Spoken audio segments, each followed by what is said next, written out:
berjemaah pagi hari ini. Assalamualaikum Ustaz. Waalaikumsalam warahmatullahi wabarakatuh. Sehat walafiat Ustaz ya. Alhamdulillah. Baik, kita mulai kajian kita pagi hari ini. Tafadhol. Rabbil alamin wassalatu wassalamu ala nuril mubin sayyidina maulana Muhammad wa ala alihi wa sahbihi ajma'in, amma ba'd. قال الإمام النووي في كتابه الأربعين الحديث الثالث عن أبي عبد الرحمن عبد الله بن عمر بن الخطاب رضي الله تعالى عنهما. كذا ينبغي لمن كان أبوه هو صحابي وأبوه صحابي رضي الله تعالى عنهما إذا ذكر الأب في سند الحديث يترضى عنهما، ونقول عبد الله بن عباس رضي الله عنهما، فهو صحابي وأبوه صحابي. هكذا ينبغي دائما في كلما أنا صحابيا وأبوه صحابي وذكر اسم الأب في السند ينبغي أن نترضى ويقال رضي الله تعالى عنهما. سيدنا عبد الله بن عمر من كبار الصحابة ومن صالحي الصحابة، فإن اجتمع فيه العلم والعمل والكرم رضي الله تعالى عنه وأرضاه، فإنه كان يحب فعل الخير، وكان إذا رأى في أناس خيرا ساعدهم على الخير وأقبل عليهم بالعطاء، حتى كان له أرقاء، فكلما رأى أحدهم يحسن الدين ويحسن الصلاة أعتقه لله، فصار بعد ذلك كثير من الأرقاء إذا رأوه تظاهروا له بالإحسان وتظاهروا له بإحسان الصلاة فيعتقهم، فقيل له إنهم يخدعونك، يتظاهرون بذلك ويحسنون الصلاة أمامك وهم ليسوا كذلك. فقال قولته المشهورة: من خدعنا لله انخدعنا له، ما دام في الله فننخدع له، إذ المراد بعملنا هذا الله، فنعتق لله. فهو جمع بين حسن العبادة وحسن السيرة، وكان قد حج 60 حجة واعتمر ما شاء الله 1000 عمرة، فهو من عباد الصحابة ومن علمائهم رضي الله تعالى عنهم. Bismillahirrahmanirrahim. Alhamdulillahirrabbilalamin. Wassalatu wassalam ala sayyidina Muhammad wa ala alihi wa sahbihi ajmain, amma ba'd. Segala puji bagi Allah subhanahu wa ta'ala yang telah memberikan banyak sekali kenikmatan kepada kita. Salawat dan salam semoga tercurahkan kepada cahaya yang terang benderang, yaitu Nabi Muhammad sallallahu alaihi wasallam beserta para keluarga dan sahabatnya. Amma ba'du, Imam Nawawi radhiyallahu anhu berkata di dalam kitab Arba'in, hadis yang ketiga, an Abi Abdurrahman Abdullah bin Umar bin Khattab radhiyallahu taala anhuma. Diriwayatkan dari Abi Abdurrahman, yaitu Sayyidina Abdullah bin Sayyidina Umar bin Khattab radhiyallahu taala anhuma. Sayyidina Abdullah ini adalah sahabat yang merupakan putra dari sahabat besar Sayyidina Umar bin Khattab. Dan selayaknya ketika kita membaca hadis dan di dalam riwayatnya itu disebutkan seorang rawi yang mana beliau ini sahabat, abahnya juga sahabat, dan abahnya disebutkan seperti sini Abdullah bin Umar, sama-sama sahabat, maka dianjurkan bagi kita untuk bertaradhi, memintakan ridho kepada Allah untuk dua-duanya, untuk abah dan untuk anaknya. Makanya di sini dikatakan radhiyallahu anhuma. Nah, ketika dalam riwayat hadis ada kata radhiyallahu anhuma, ini menunjukkan berarti rawinya adalah sahabat, abahnya juga sahabat. Sebagaimana yang sering juga kita dengar adalah Sayyidina Abdullah bin Abbas. Sayyidina Abdullah ini sahabat, putra dari sahabat yang lain, yaitu Sayyidina Abbas. Sehingga ketika meriwayatkan hadis, beliau rawinya dan nama abahnya disebutkan, kita dianjurkan untuk bertaradhi, memintakan ridho untuk dua-duanya. Kita mengatakan radhiyallahu anhuma, semoga Allah meridhai kepada keduanya. Sayyidina Abdullah bin Umar atau dikenal dengan Ibnu Umar ini termasuk pembesar sahabat, orang yang terkenal soleh di kalangan sahabat, ahli ibadah, kemudian memiliki ilmu yang luas, ilmunya sangat luas, amalnya sangat banyak, dan terkenal sangat dermawan.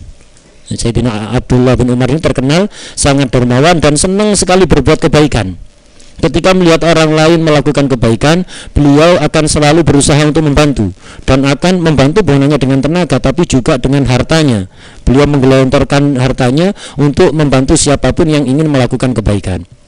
Sayyidina Abdullah bin Umar ini punya banyak sekali budak, dan ketika Sayyidina Abdullah bin Umar itu melihat salah satu budaknya itu kok agamanya baik, rajin sholatnya bagus, langsung seketika akan dimerdekakan oleh beliau. Berkali-kali itu terjadi, sehingga banyak dari budak-budak beliau itu yang sebenarnya agamanya tidak bagus, jadi tidak perhatian agama, sholat juga tidak perhatian. Karena melihat teman-temannya yang rajin sholat, agamanya bagus, itu dimerdekakan, mereka semuanya, banyak dari mereka yang agamanya nggak bagus, kurang perhatian agama, banyak yang nggak sholat. Itu kalau ada Sayyidina Abdullah bin Umar, pura-pura baik, pura-pura sholat. Jadi kalau ada Sayyidina Abdullah bin Umar sholat, kalau tidak ada ya nggak sholat, berpura-pura. Ketika Sayyidina Abdullah bin Umar melihat itu, langsung dimerdekakan. Budak yang pura-pura sholat tadi, yang pura-pura berbuat baik tadi, langsung dimerdekakan oleh beliau. Para orang-orang waktu itu akhirnya ngomong kepada Sayyidina Abdullah bin Umar, budak-budak Anda yang barusan Anda merdekakan itu dia sebenarnya tidak baik agamanya, dia jarang sholat. Kalau ada Anda saja pura-pura sholat agar dimerdekakan, mereka menipu Anda. Akhirnya Sayyidina Abdullah bin Umar mengatakan perkataan beliau yang sangat terkenal, yang sangat masyhur sekali, yaitu barang siapa menipu aku tapi di jalan Allah, maka aku siap untuk ditipu. Jadi kalau aku ditipu, tapi asalkan ditipu di jalan Allah, aku siap untuk tertipu. Mereka menipu aku, pura-pura sholat, pura-pura baik, agar aku memerdekakan. Yang mana memerdekakan budak ini adalah ibadah di jalan Allah. Aku siap untuk tertipu, akan aku layani dia, akan aku merdekakan dia. Karena apa? Sayyidina Abdullah bin Umar merdekakan budak bukan karena dipuji, bukan karena apa, murni karena Allah. Merdekakan budak karena Allah, ya udah, ditipu terserah, tidak ada masalah. Yang penting beliau tetap beramal karena Allah. Beliau ini banyak berhaji. Beliau berhaji sebanyak 60 kali dan berumrah 1000 kali, dan beliau sangat ahli ibadah. وهكذا كانت سيرة الصحابة رضي الله تعالى عنهم مدرسة لمن تأملها ولمن نظر فيها يجدها مدرسة يتعلم في حياته كثير من الأخلاق الحسنة. وهذه الفائدة عندما نقرأ في تراجمهم رضي الله عنهم ونعرف مناقبهم ونعرف سيرتهم، إنما نعمل ذلك للاقتداء بهم، ونعلم أننا مقصرين مهما عملنا من طاعات وعبادات، فإنهم كانوا يجعلون لله ما يحبون ولا يجعلون لله ما يكرهون. فهذا الصحابي الجليل كلما أعجبه شيء وأحب شيء ودخلت محبته في قلبه في الحال تصدق به لله سبحانه وتعالى، ويستشهد بقوله سبحانه وتعالى: لن تنالوا البر حتى تنفقوا مما تحبون. هذا هو الله سبحانه وتعالى عرف صدق هذا العبد، فإنه عرف أنه لا يبقى شيء في قلبه إلا الله. ليس كبعض اليوم كثير من التجار يتصدقون بما يكرهونه وعندهم رؤوس الأموال الكبيرة فيجعلون لله ما يكرهون. لا، ليس هكذا سيرة الصحابة، وليس هذا سيرة السلف الصالح، فإنه يتقرب إلى الله. جاء مسكين يطلب حاجة بسيطة فقال لابنه أعطه دينار، كان بيعطيه حتى ربع درهم بيفرح، لكن قال أعطه دينار، فقال له ابنه تقبل الله منك، فأعطاه الابن الدينار، قال يا أبتاه تقبل الله منك، قال لو أعلم أن الله تقبل مني حسنة واحدة لكان ذلك خير لي من الدنيا وما فيها. فهم يعملون الأعمال الصالحات وهم مستشعرين بتقصيرهم أمام ربهم سبحانه وتعالى، رب البريات سبحانه وتعالى، فينظرون لأنفسهم بعين التقصير وهم في غاية التشمير. هكذا سيرة السلف الصالح، ما ينبغي أن يعمل شيء من صدقة أو من عبادة وينظر أنه قد عمل عملا صالحا، لا، سيرة السلف الصالح يعملون لله ويعتقدون في أنفسهم أنهم في غاية التقصير، فيشهدون تقصيرهم وهم في غاية التشمير. هكذا سيرة السلف الصالح، فإن الإنسان ما دام مستشعرا تقصيره في حق مولاه فذاك في حد ذات عبادة لله سبحانه وتعالى. فعلى العبد أن يعمل الأعمال الصالحات ولا يستعظمها حتى لا يدخله العجب، بل يكون مخلصا لله سبحانه وتعالى في جميع أعماله، فتنمو وتزكو وتزداد في الدنيا بالعافية والسعادة والبركة، وفي الآخرة بالأجر العظيم من رب العالمين ودخول جنات النعيم.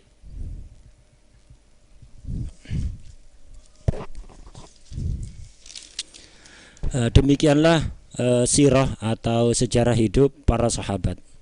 Sejarah hidup para sahabat ini adalah sebuah madrasah, ibarat sebuah madrasah bagi siapapun yang mau merenungkan dan mempelajarinya. Dan itulah memang faedah kita membaca sejarah para sahabat, manaqib para sahabat. Tujuannya tidak ada lain agar supaya kita bisa meniru apa yang mereka lakukan, agar supaya kita sadar bahwa kita ini adalah orang yang sangat sembrono, sangat ceroboh, sangat kurang kalau kita kalau dibandingkan dengan sahabat. Sehingga dengan demikian kita akan sadar bahwa kadang-kadang kita itu berbuat baik kemudian merasa baik. Kenapa? Kita tidak mengetahui sejarah sahabat. Kalau mengetahui sejarah sahabat, sebenarnya kita sangat jauh kalau dibandingkan dengan mereka. Para sahabat dan para salaf itu, setiap mereka mencintai apapun langsung disedekahkan seketika. Senang hartanya ini, begitu senang, ada muncul senang dalam hatinya, seketika disedekahkan karena mengamalkan firman Allah, yaitu lan tanalul birra hatta tunfiqu mimma tuhibbun. Kalian tidak akan bisa menggapai kebaikan sampai kalian mau menginfakkan, mensedekahkan apa yang kalian sukai. Jadi mereka berbuat itu agar supaya apa? Dalam hatinya tidak tersisa apapun kecuali Allah. Jadi jangan sampai di hatinya ada dunia, ada kesenangan-kesenangan yang lain. Mereka tidak ingin ada selain Allah di dalam hati mereka. Tidak seperti keadaan kita sekarang. Banyak orang-orang kaya di zaman sekarang ini, mereka sedekah harta-harta yang mereka sendiri nggak suka. Jadi yang disedekahkan adalah harta-harta milik-milik yang mereka nggak suka. Sahabat tidak seperti itu, para salaf tidak seperti itu. Jadi mereka apa yang mereka suka itu yang disedekahkan. Kalau sekarang enggak, yang tidak kita sukai kita berikan kepada Allah, kita sedekahkan untuk Allah. Ada sebuah kisah, ada orang pengemis gitu minta sesuatu pada sebagian orang salaf, minta sesuatu yang sangat remeh, dikasih 1/4 dirham itu dia akan seneng. Dirham itu mata uang perak, jadi dikasih 1/4 dirham aja dia bakal seneng. Tapi ternyata sama sahabat ini, sama sebagian salaf ini dikasih 1 dinar, bilang pada putranya kasih 1 dinar. 1 dinar gede, 1 dinar itu 1/4 gram emas. Ini lebih dari 2 juta, hampir sekitar 3 juta lah. Jadi orang minta uang mungkin sedikit 10.000 atau berapa dikasih 3 juta, ibaratnya begitu. Jadi akhirnya putranya ngomong, semoga Allah menerima sedekahmu. Itu orang tuanya pun menjawab, seandainya aku tahu bahwa Allah menerima 1 kebaikan saja dariku, itu lebih baik daripada dunia seisinya. Begini para salaf, dimintai hal yang sedikit ngasihnya banyak, bukan dikasih proposal yang besar ngasihnya ya sekedarnya. Itu tidak, jadi bilang cuman ya ini kemampuan saya padahal hartanya masih banyak. Tidak seperti itu. Dan para salaf, para sahabat itu walaupun ibadahnya penuh semangat, tapi mereka selalu merasa mereka ceroboh, belum melakukan apa-apa untuk Allah. Mereka tidak pernah menganggap besar amal yang telah mereka lakukan.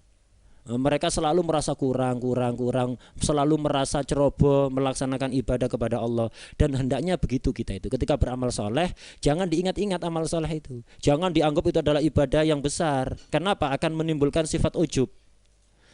di dalam hati kita ketika kita merasa bahwa kita itu ceroboh, itu sendiri adalah ibadah. Jadi ketika kita ibadah, ini berpahala. Kemudian kita dalam hati merasa ini tidak ada apa-apanya, kita itu sangat ceroboh dalam penghambaan kepada Allah. Ini juga akan menjadi ibadah tersendiri. Dengan begitu akan tumbuh dalam hati kita ikhlas, sehingga amal yang kita lakukan akan berkembang dan akan dibalas oleh Allah dengan kesehatan, afiat di dunia, dan keselamatan dan surga ketika nanti ada di akhirat.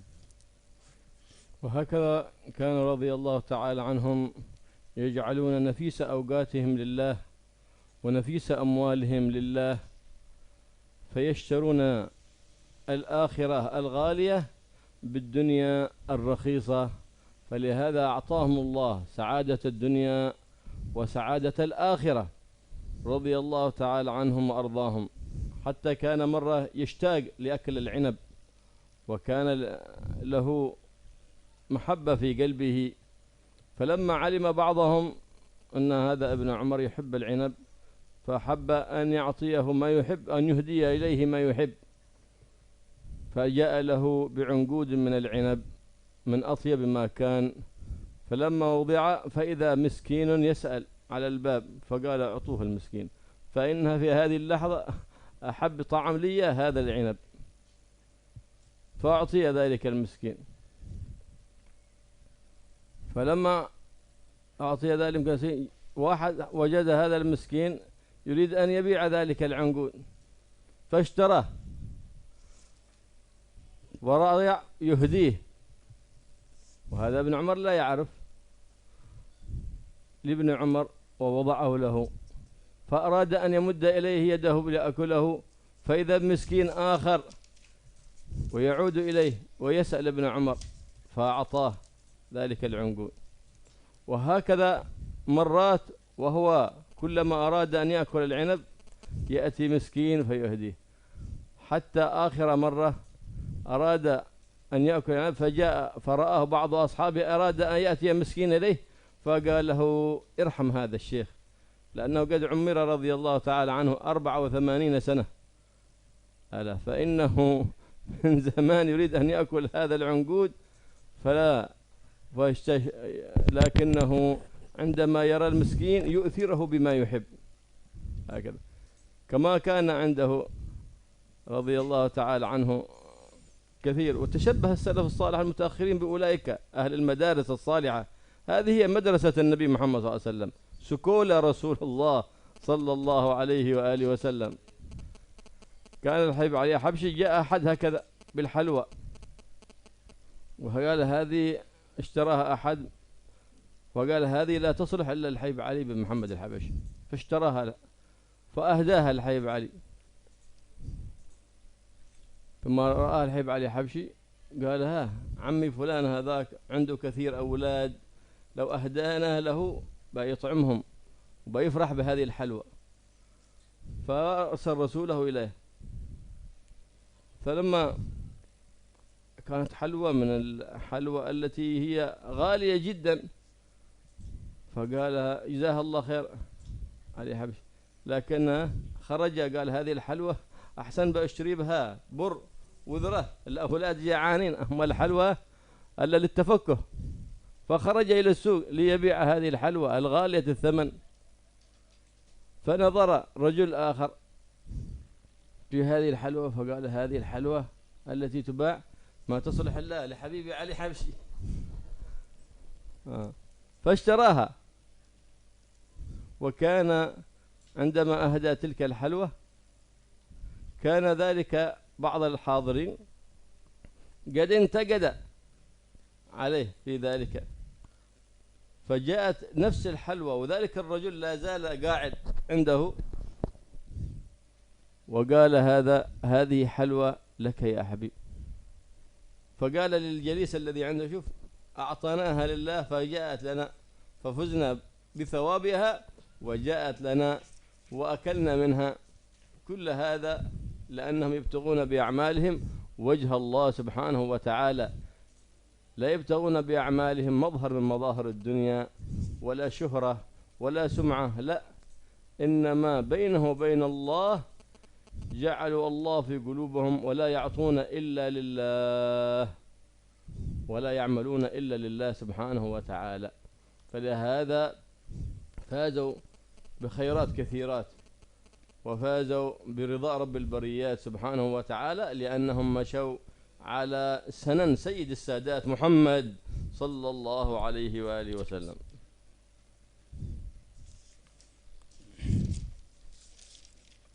Demikianlah sejarah hidup para sahabat dan para salafus saleh. Mereka menggunakan waktu mereka yang sangat mahal hanya untuk Allah. Mereka menggunakan harta-harta mereka hanya untuk Allah. Mereka selalu berusaha membeli akhirat dengan dunia mereka. Jadi mereka mengorbankan dunia demi untuk mendapatkan akhirat. Dikisahkan suatu saat Sayyidina Ibnu Umar ini ketika sudah sepuh, ketika itu beliau sudah berusia 84 tahun. Beliau itu sangat senang anggur. Jadi beliau suka untuk makan anggur. Suatu saat ketika lama beliau tidak makan anggur, kangen gitu. Kepingin tiba-tiba papin kalau istilah kita itu, kepingin anggur. Akhirnya ada orang yang tahu, dia pergi ke pasar beli anggur yang paling bagus. Kemudian dihadiahkan, satu dompol itu dihadiahkan kepada Sayyidina Ibnu Umar. Beliau senang karena memang ini makanan kesukaan beliau. Ketika mau makan anggur, tiba-tiba ada orang miskin datang mengetuk pintu beliau, minta-minta. Langsung seketika itu Sayyidina Umar, anggur semua satu dompol hadiahkan semua. Ini kasihkan orang fakir tadi.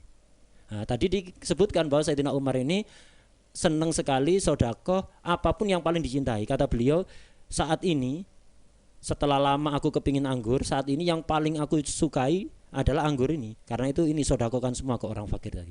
Total, langsung dia sedekahkan, tidak disisihkan satu biji pun, disedekahkan semua ke orang fakir. Orang fakir tadi mikir, ini anggur ini makanan orang kaya, ini untuk enak-enakan, saya ini butuh untuk makanan pokok. Mending tak jual di pasar buat beli beras, buat beli gandum. Akhirnya dijual di pasar. Dijual di pasar, ketika di pasar laku, dibeli orang. Dibeli orang, orang ini tahu, waduh, anggur ini bagus sekali nih, ini anggur mahal. Lebih baik saya beli, saya hadiahkan ke Ibnu Umar, karena dia tahu juga Ibnu Umar senengannya anggur. Udah dibeli dan dihadiahkan ke Ibnu Umar. Kembali lagi anggur yang tadi disedekahkan balik ke Sayyidina Ibnu Umar. Beliau mau makan, datang lagi orang miskin yang lain, ketuk pintu beliau, minta-minta, dikasihkan lagi anggur itu kepada Sayyidina Umar. Kemudian orang yang pengemis yang kedua ini juga sama. Waduh, ini makanan mewah, bukan untuk saya, ini mending tak jual buat beli makanan pokok. Dijual lagi ke pasar, dibeli lagi oleh orang lain, dihadiahkan ke Sayyidina Ibnu Umar. Terus terulang itu sampai berkali-kali. Dan ketika terakhir ada orang beli anggur itu dan dihadiahkan kepada Sayyidina Ibnu Umar. Ada orang beliau mau makan, ada orang miskin lagi mau datang ke rumah Sayyidina Ibnu Umar. Belum sampai di rumah dihadang oleh orang-orang. Udah, jangan sekarang ke rumah Sayyidina Umar. Biarkan beliau makan anggur dulu, kasihan. Beliau ini kepingin makan anggur dari tadi tidak jadi-jadi karena apa? Setiap mau makan ada pengemis, setiap mau makan, kamu jangan kesana sekarang lah, nanti aja dulu setelah beliau. Nah, ini akhlak para sahabat, dan ini merupakan madrasah atau sekolah Rasulullah sallallahu alaihi wasallam, pendidikan Rasulullah kepada para sahabatnya. Ini kejadian seperti ini diteruskan oleh para ulama salaf soleh, bahkan ulama orang soleh yang belum terlalu lama, yaitu dikisahkan Habib Ali Habsyi, Sahibul Maulid. Ini juga pernah melakukan tindakan amal sebagaimana yang dilakukan oleh Ibnu Umar. Jadi ada waktu itu orang beli halwa. Jadi halwa itu biasanya dimakan sama roti, jadi manisan gitu. Jadi halwa itu tapi yang mahal. Itu halwa yang sangat bagus, yang sangat mahal. Dia mikir, waduh, halwa yang semahal ini, yang sebagus ini, yang pantas untuk memakannya adalah Habib Ali ini. Akhirnya dia beli, dia hadiahkan kepada Habib Ali. Setelah diterima oleh Habib Ali, mau dimakan, tiba-tiba beliau teringat ada salah satu orang paman beliau yang sepuh, yang punya banyak anak. Anaknya banyak sekali. Beliau langsung teringat, waduh, pamanku itu yang sepuh itu banyak anaknya, ini kalau dikasih hadiah halwa ini pasti seneng. Padahal Habib Ali juga seneng. Ini pasti seneng. Akhirnya Habib Ali langsung nyuruh orang, udah, halwa ini kirimkan, hadiahkan semuanya kepada paman fulan. Dia banyak anak, kasihan. Udah dikasihkan.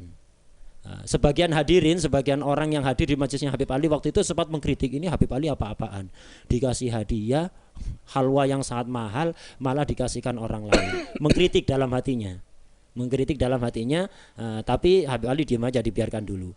Udah dikirimkan halwa tadi kepada pamannya. Setelah sampai pamannya mikir, waduh, ini halwa ini makanan orang kaya, ini makanan mewah, aku lebih butuh gandum untuk roti, anak-anakku banyak, ini makanan apa, mending tak jual ke pasar buat beli gandum. Akhirnya dijual. Setelah di pasar dijual, ada orang beli, ada orang melihat, halwa mahal, ini halwa bagus, sudah tak beli, ini yang pantas makan ini Habib Ali. Ini akhirnya dibeli sama orang tadi, dibawa dan dikasihkan ke Habib Ali. Setelah sampai di tempat, Habib Ali, ini hadiah untuk jenengan. Apa ini? Halwa. Dilihat ternyata halwa sangat bagus. Akhirnya Habib Ali baru ngomentari kerentek orang yang dalam hati tadi ngeritik Habib Ali. Tuh lihat, tadi halwa ini tak sodakokan untuk Allah, sekarang balik kepadaku. Jadi aku dapat pahala dan dapat halwa. Seandainya aku makan tadi cuma dapat halwa dan dapat pahala, tapi gara-gara tak sodakokan, aku dapat pahala dan dapat halwa. Dan begitulah yang dilakukan oleh para salaf, dan mereka melakukan itu semuanya murni karena Allah, tidak ada tujuan lain, tidak ada keinginan untuk terkenal, biar viral, tidak ada. Semua tujuannya hanya untuk Allah. Karena itulah mereka kemudian dibalas oleh Allah dengan kebaikan yang sangat banyak, mendapatkan ridho dari Allah karena mereka selalu berpegang teguh dengan ajaran yang dibawa oleh Nabi Muhammad SAW. كذلك كان بعض السلف الصالح مع زوجته في البيت فأتت بالدقيق لتعجينه وتخبزه، فلما ذهبت لبعض عملها دق مسكين البيت باب البيت ففتح له فأراد أن منه صدقة، فلم يجد شيء إلا هذا الدقيق، فطرح له في القرطاس وأعطاه إياه، ثم رجع وجلس في مكانه. قالت: من الذي يطرق الباب؟ وأين الدقيق؟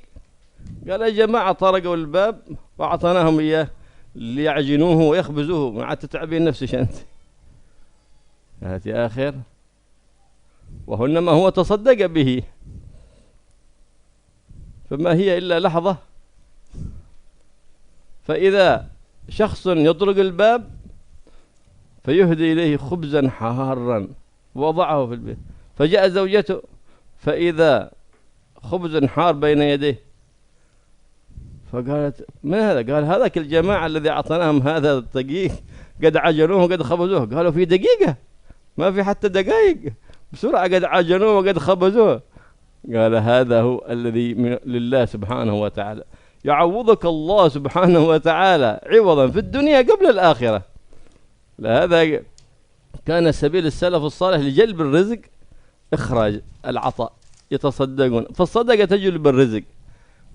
كما قال الحبيب أحمد المحضار: ألا إذا كان قد خلي الدار زدنا في الصدقة فما نلبث إلا يسيرا حتى يعوض الله سبحانه وتعالى بأضعاف أضعاف ما تصدقنا به.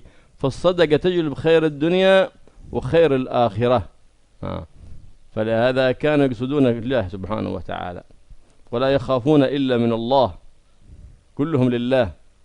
كما قال ابن عمر رضي الله تعالى عنه: كان يمشي في بعض الأسفار فوجد ناس قيام خائفين، قالوا هذا أسد في الطريق، ففرق بينهم ودخل وأخذ بأذن الأسد وذهب به، كما ذكروا عن سيد حبيب العجمي رضي الله عنه عندما كان جاءه ناس 3 ليأخذون العلم عنه، وكان مولد، يعني لسانه مولد، ما يعني كما تشوف المولد هكذا، يقول يذكر المؤنث ويأنث المذكر، مولد هذا. يقول فلما سمعوا المجلس حقه فإذا لسانه تلحن، ونحن السفر هذا كله بعدين عند هذا المولد هذا ما يحسن حتى اللغة، وقع في قلبهم شيء. هم جاءوا بنية صادقة لزيارة ولي من أولياء الله سيدي حبيب العجمي. فلما خلص انتهت الجلسة ذهبوا ليبيتوا في المكان الذي استأجروه للمبيت. ففي تلك الليلة قدر الله أن كل ال3 قد احتلم، كلهم احتلموا، فأصبح عليهم غسل ماشي، كان مياه في البيوت حتى يغتسلوا، فكانوا خرجوا إلى النهر ليغتسلوا، وكان في شدة البرد فخلعوا ثيابهم واغتسلوا في النهر. عندما أرادوا الخروج قبل الفجر بعد اغتسلوا في النهر أرادوا الخروج، فإذا الأسد جالس فوق ثيابهم، فالآن ما استطاعوا الخروج. إن خرجنا أكلنا الأسد، وإن جلسنا في الماء متنا من البرد، فالهلاك في الحالتين.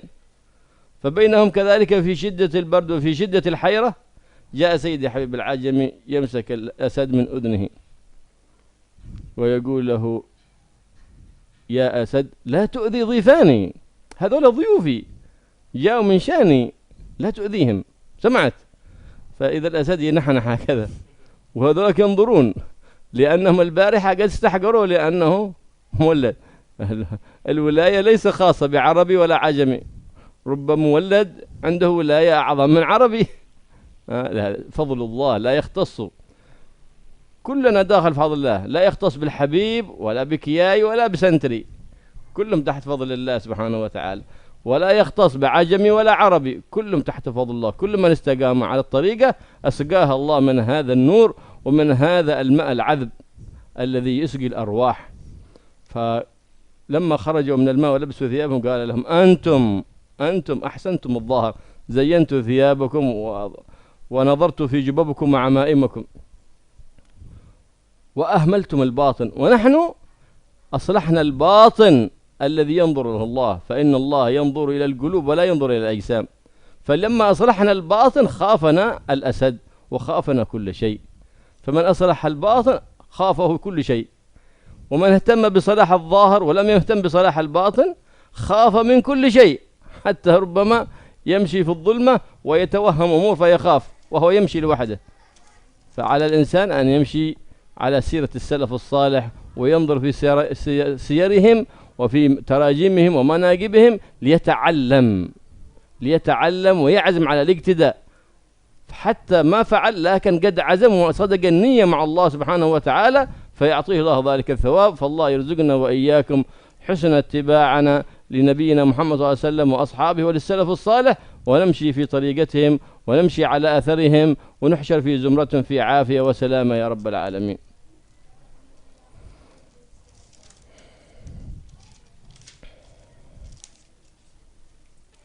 Ada kisah lain, sebagian ulama salaf itu pernah ketika dia di rumah sama istrinya. Nah, waktu itu siap-siap mau masak roti ya. Roti itu tepung perlu dibuat adonan dulu, kemudian dibakar jadi roti. Nah, jadi istrinya udah menyiapkan tepung untuk dibuat roti. Kemudian sebelum itu istrinya masuk ke dalam. Ketika istrinya masuk, tiba-tiba ada orang ngetok pintu. Ngetok pintu ternyata pengemis. Minta-minta, si suami ini nyari-nyari di rumah untuk nyari-nyari harta yang bisa disodakokan, tidak nemu apa-apa. Hanya ada tersisa satu tepung yang akan dibuat roti tadi. Akhirnya tepung itu dihadiahkan.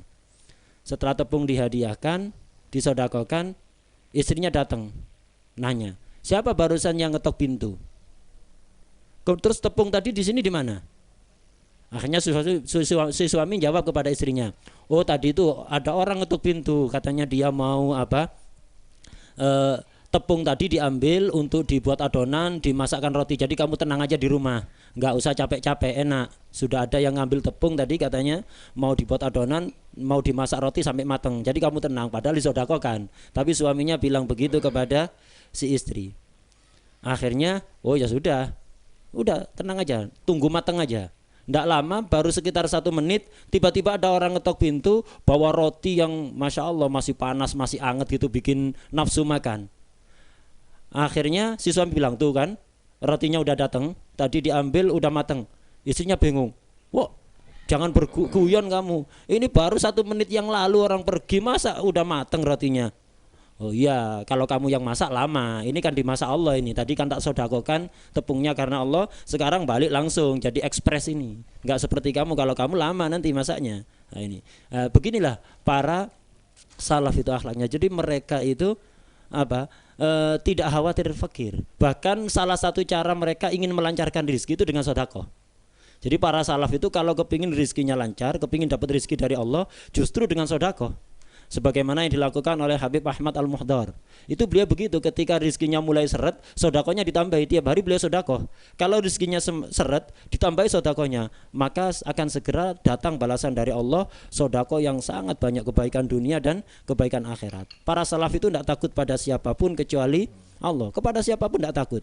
Dikisahkan dari Ibnu Umar, rawi hadis ini, pernah suatu saat beliau berjalan rombongan gitu bersama orang-orang, tiba-tiba orang-orang itu ketakutan, berhenti semua, tidak ada yang berani melanjutkan perjalanan. Ditanya, ada apa? Kenapa kok kalian ketakutan? Iya, itu depan ada singa itu, kami tidak berani mendekat, bisa dimakan kami. Akhirnya Sayyidina Ibnu Umar maju, datangi singa itu, dijewer kupingnya, suruh minggir, minggir, kami mau lewat. Diam, singa itu tidak berani apa-apa. Lah beginilah orang itu kalau takut pada Allah, maka dia tidak akan takut kepada apapun. Justru segala sesuatu akan takut kepada dia. Ada kisah yang lain, yaitu Sayyidi Habib Al-Ajami. Ini seorang wali besar yang beliau ini orang ajam, bukan orang Arab. Dan kalau bicara bahasa Arab itu sering keliru secara bahasa, kaidah nahwu itu sering keliru. Kadang mudzakkar dimuannaskan atau muannas dimudzakarkan. Ada 3 orang datang, 3 orang yang mahir dalam bahasa Arab, kepingin ziarah Sayyidi Habib Al-Ajami ini. Karena beliau 3 orang ini mendengar bahwa Sayyidi Habib ini seorang wali yang soleh, kepingin barokah lah datang. Ketika datang, Sayyidi Habib ini sedang bikin pengajian pakai bahasa Arab. Di tengah-tengah pengajian, bahasa Arabnya kok banyak yang keliru gini, enggak bener. Akhirnya 3 orang ini yang asalnya datang untuk niat yang baik, mereka di hati kerentek. Waduh, kita capek-capek jauh ke sini, pengen dapat barokah, ternyata ngomong bahasa Arab aja tidak pentos. Ngomong bahasa Arab aja keliru-keliru. Ada dalam hati itu. Akhirnya mereka kembali nginep di penginapan yang telah mereka sewa. Di malam hari, 3 orang ini semuanya mimpi basah. Akhirnya junub. Mau mandi, tidak ada air. Di tempat penginapan yang mereka sewa tidak ada air. Waktu itu musim dingin, sangat dingin luar biasa. Akhirnya mereka terpaksa keluar ke sungai untuk mandi. Akhirnya mereka bertiga mandi junub. Setelah mandi selesai, mereka mau naik, mau pakai pakaian, ternyata pakaiannya diduduki oleh singa. Mereka ketakutan, waduh, kok ada singa ini? Mereka bingung, ini kalau kita keluar dari air dimakan singa, kita mati. Tidak keluar dari air, kita mati kedinginan. Ini si malakama ini keluar mati, tidak keluar juga mati. Di tengah mereka kebingungan, tiba-tiba Sayyidi Habib Al-Ajami datang dan jewer kupingnya singa itu. Singa, kamu jangan mengganggu tamuku, dengar kamu. Si singa itu ngangguk-ngangguk. Jadi kayak kode iya Sayyidi itu. Akhirnya pergi singa itu, udah jangan ganggu tamuku itu. Pergi. Habis itu orang itu dipersilakan, ayo naik, ini pakai pakaian kalian itu. Akhirnya ditegur oleh Sayyidi Habib Kasyaf, kalian itu cuman berusaha memperbaiki dohir tok, memperbaiki jubah, imamah, penampilan tok yang kalian perbaiki, tidak pernah memperbaiki hati. Akhirnya kalian takut kepada selain Allah. Tapi kami itu selalu berusaha memperbaiki hati tanpa memperdulikan dohir. Akhirnya kita hanya takut kepada Allah, tidak takut kepada siapapun. Dan justru segala sesuatu takut kepada kita. Nah, ini beginilah. Jadi Sayyidil Habib Al-Ajami tadi ini orang ajam, bukan orang Arab, tapi beliau orang soleh wali. Dan kata beliau tadi dikatakan bahwa kewalian itu tidak khusus orang Arab maupun orang ajam. Kewalian itu bisa diperoleh oleh siapapun, yang penting istiqomah. Kewalian tidak khusus kepada kiai atau habib atau santri. Semua orang bisa untuk menjadi wali. Semua itu adalah anugerah Allah. Yang penting istiqomah akan dijadikan wali oleh Allah. Nah, karena itu hendaknya kita setiap orang ini selalu berusaha berada di jalan yang diajarkan oleh Nabi, yang diajarkan oleh para salaf. Hendaknya kita selalu belajar dan berusaha mengetahui sejarah hidup orang-orang soleh, sehingga kita bisa belajar, mengetahui, dan minimal dalam hati itu ada niatan yang kuat untuk mengikuti. Seandainya pun kita hanya tahu tapi tidak bisa mengikuti, insya Allah akan kecipratan barokah. Semoga kemudian beliau menutup dengan doa, semoga Allah SWT memberikan rezeki kepada kita, bisa selalu ittiba mengikuti Nabi Muhammad SAW, para sahabat dan para salaf soleh, dan semoga kelak di akhirat kita dikumpulkan bersama beliau, Pak Nabi Muhammad dan orang-orang saleh. Allah yanfa'ana bi barakatihim wa yahdina al-husna bi hurmatihim wa yumitna fi tariqatihim wa mu'afati min al-fitani hina ala mahabbatihim wa ala siratihim وعلى طريقتهم ويحشرنا في زمرتهم يوم القيامة يوم لا ينفع مال ولا بنون إلا من أتى الله بقلب سليم يرزقنا القلوب السليمة ويقرب منا أهل القلوب السليمة ويبعد عنا أهل القلوب اللئيمة ويجعلنا وإياكم مجتمعين على محبة النبي محمد صلى الله عليه وسلم وآل بيته وأصحابه ويرزقنا محبتهم والاقتداء بهم والتخلق بأخلاقهم والسير على طريقتهم ويحشرنا في زمرتهم في عافية وسلامة من غير تعب ومن غير ابتلاء من غير امتحان بل بمحض الجود الامتنان يا حنان يا منان يا قديم الإحسان يا من إذا سئل أعطى وإذا استعين أعان عنا على ما تريد منا وفقنا لما يرضيك عنا وصلى الله على سيدنا محمد النبي الأمي وآله وصحبه وسلم والحمد لله رب العالمين بسر الفاتحة.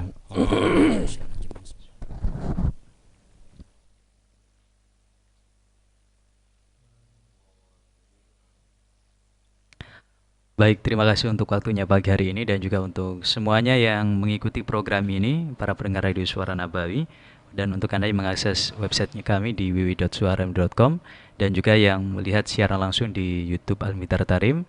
Jangan lupa untuk terus subscribe, like, dan juga share channel YouTube Suara Nabawi, Sunsal Media, dan juga Al-Mitar Tarim. Baik, insya Allah nanti kita akan siarkan langsung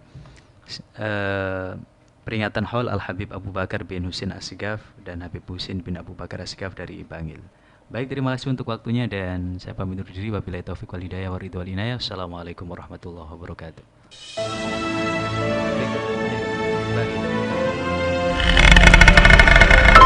Damaikan hati, sejukkan jiwa. 107,7 FM Radio Suara Nabawi Pasuruan.